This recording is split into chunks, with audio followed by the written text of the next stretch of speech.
శ్రీ గురుభ్యో నమః.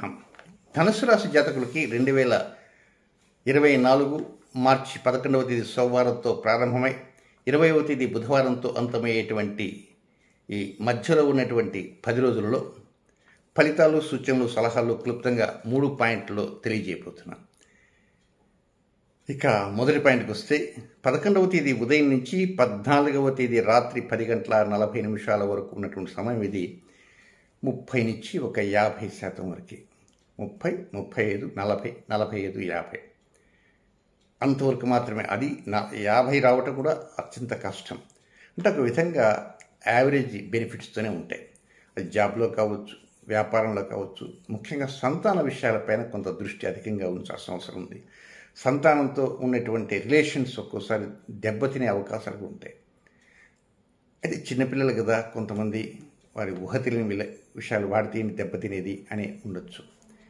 కానీ చిన్న పిల్లలు అయినప్పటికీ కూడా ఒక్కోసారి వారి మీద ఉండేటువంటి ప్రేమ మీకు తగ్గే అవకాశాలు ఉంటాయి. వాడి పొద్దుస్వాన్ని గోల చేస్తుందనుకోండి, చూసి లాగి లంపకాయ కొట్టేస్తారు.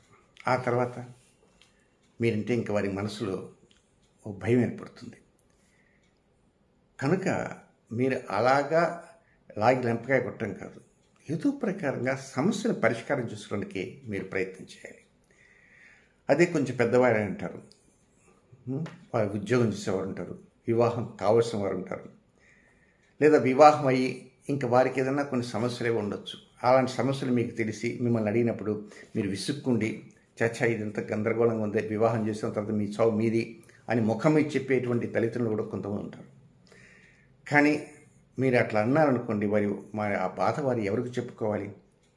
మీరు ఒకరికి సంతానం, మరి మీకు కలిగిన సంతానానికి కూడా మీరు ఏదో ప్రకారం వారికి జరిగినటువంటి సమస్య లేకపోతే ఇంకేదన్నా ఉన్నదనుకోండి, అవి తెలుసుకుని వాటికి పరిష్కారం ఏమిటి అనే దిశగా ఆలోచన చేయాల్సిన అవసరం ఎంతైనా ఉంది.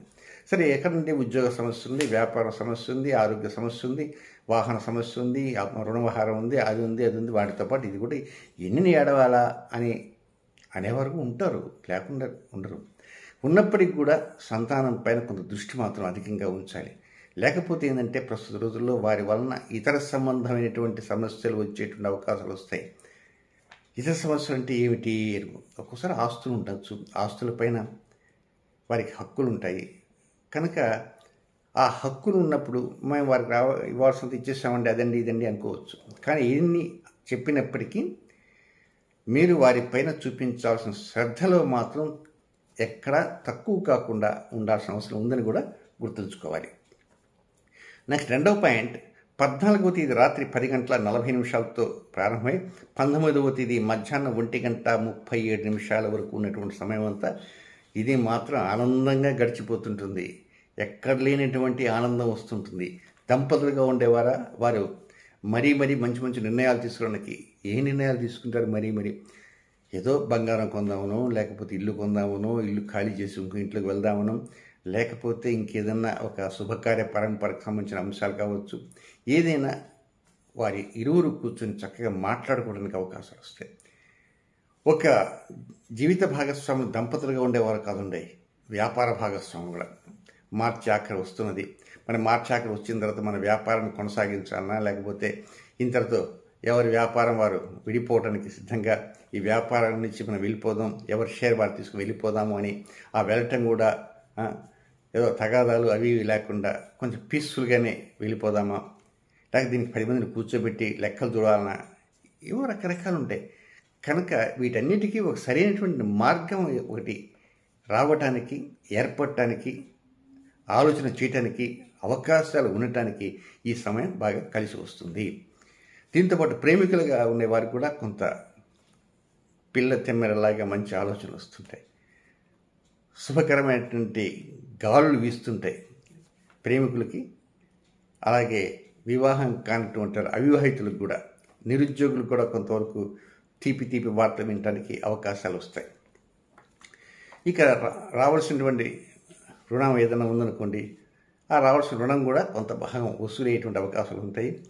అలాగే ఆరోగ్య విషయాలు కూడా మెరుగైనటువంటి సేవలు వినియోగించుకోవడానికి పరిస్థితులు కూడా కలిసి వస్తుంటాయి. అయితే మీరు ఊహించిన దానికంటే కూడా అధికంగా ఇబ్బడి ముబ్బడిగా పరిస్థితులు కలిసి వస్తుంటాయి. అంటే 14వ తేదీ రాత్రి 10:40 చెప్పినప్పటికీ అది నైట్ టైంలో తీసేయండి. 15 full day, 16 full day, 17 full day, 18 full day, 4 రోజులు పూర్ణంగా ఫుల్ డేస్. 19వ తేదీ మధ్యాహ్నం 1:37 వరకు ఈ ఫేవరబుల్నెస్ అలాగా కొనసాగుతుంది. అంటే గట్టిగా ఈ మొత్తం 10 రోజుల్లో 4.5 రోజు మీకు బాగా అనుకూలము. 4.5 రోజు అంటే టోటల్గా 45% డెవలప్మెంట్ బాగా పొందుతున్నారన్నమాట. కొంత ఆనందకరమైన విషయం అన్నమాట ఇది. సో 19 మధ్యాహ్నం భోజనం లంచ్ టైంకి ఇదంతా చక్కగా అనుకూలతలు ఉంటాయి.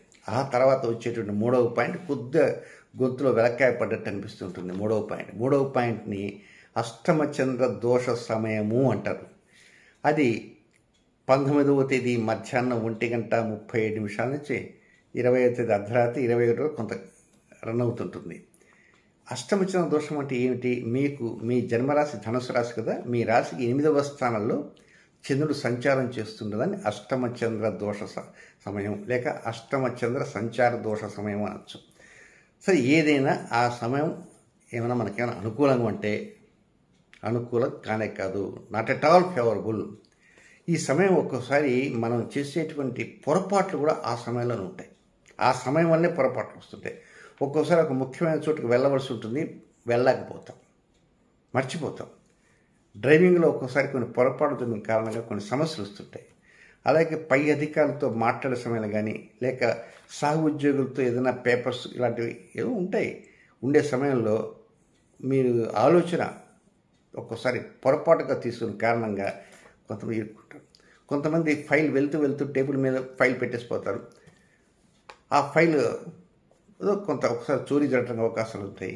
లేదా ఆ ఫైల్ ఏదైనా సైన్ చేసి కింద మాటలు పైన, పై మాటలు కింద పెట్టి ఏదైనా చేసేటువంటి అవకాశాలు వస్తాయి. కనుక అష్టమచంద్ర దోష సమయం ప్రతి నెలలో ఒక్కసారి వస్తుంది. ఎప్పుడో రేర్గా 2 సార్లు వచ్చే అవకాశాలు ఉంటాయి. కనుక ఇలాంటి పరిస్థితుల్లో ఈ దోష సమయంలో మాత్రం మీరు ప్రతి విషయంలో జాగ్రత్తగా ఉండాలి. ఆఖరికి ఇంట్లో నడిచే సమయంలో జాగ్రత్తగా ఉండాలి, మెట్లు దిగే సమయంలో జాగ్రత్తగా ఉండాలి. కనుక ఒక్కోసారి నిద్రపోయే సమయంలో కూడా ఒక అరగంట పడుకుందాం, మళ్ళీ లేచేసి వెంటనే లేద్దాం అనుకుంటారు. ఆ అరగంట లేద్దాం అనుకున్న వారు అరగంట 3 గంటలు కావచ్చు. కనుక టైంకి ఒక్కోసారి మీరు వెళ్ళలేకపోవచ్చు. ఏదైనా టైం మెయింటైన్ చేయాలి. సో ఏదైనా 19వ తేదీ మధ్యాహ్నం దగ్గర నుంచి కొంత అవగాహన సక్రమంగా లేని కారణంగా తీసుకునేటువంటి నిర్ణయాలు కూడా ఈ అష్టమచంద్ర దోష సమయంలోకి వస్తాయి. దానికి చెప్పాలంటే ఒక గంట సేపు కూర్చొని చెప్పినా తరగనటువంటిది అష్టమచంద్ర దోష సమయాన్ని గురించి. కనుక అది సంతాన విషయాల్లో కావచ్చు, ఉద్యోగ విషయాలు కావచ్చు, వ్యాపార విషయాల్లో కావచ్చు, డబ్బు విషయాల్లో కావచ్చు, భార్యాభర్త దాంపత్య జీవితంలో కావచ్చు, ప్రేమికుల విషయాల్లో కావచ్చు, వ్యాపార విషయాలు కావచ్చు, వ్యాపారం భాగస్వామ్య విషయాలు కావచ్చు. ఒక్కోసారి ఎదుటి వారితో సడన్గా మీకు కోపం వచ్చి ఏదో ఒక పిచ్చి మాట మాట్లాడిన కారణంగా అది మేకే కూర్చుంటుంది. కనుక అష్టమచంద్ర దోష సమయంలోకి ఎప్పుడైనా వచ్చింది అంటే మాత్రం టేక్ కేర్. ఇకపోతే ఈ ధనుసు రాశిలో జన్మించినటువంటి జాతకులకి ఈ మొత్తం 10 రోజుల్లో ఏ సమయాలు వ్యతిరేకంగా ఉంటాయో నక్షత్ర సమయాలు అవి నక్షత్రం ప్రకారం తెలుసుకుందాం. ఇక మూలా నక్షత్రంలో జన్మించిన జాతకులకి 18వ తేదీ సాయంత్రం 6:10 నుంచి 19వ తేదీ రాత్రి 8:10 వరకు.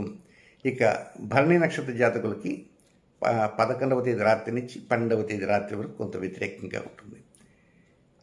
భరణి కాదు, పూర్వాషాఢ నక్షత్ర జాతకులకి ఆ విధంగా ఉంటుంది. నెక్స్ట్ ఉత్తరాషాఢ నక్షత్రం మొదటి పాదంలో జన్మించిన ధనుస్సు రాశి వారికి వీరికి 12వ తేదీ ఫుల్ డే కొంత ఏదో వెలితిగా ఉన్నట్టుగా అనిపిస్తుంటుంది. అంటే అది అనుకూల సమయం కాదు. కనుక ఇవి నక్షత్ర ప్రకారం చెప్పినటువంటి అనుకూలం కానటువంటి సమయాలు. రొటీన్ కార్యక్రమం మాత్రం చక్కగా చేసుకోవచ్చు. ఇక ఏ నక్షత్రంలో జన్మించిన వారికైనా కూడా మరొక 2 సమయాలు అంటున్నాయి. ఆ 2 సమయాలు ఏమిటంటే అవి కూడా అనుకూలం కాని సమయాలు.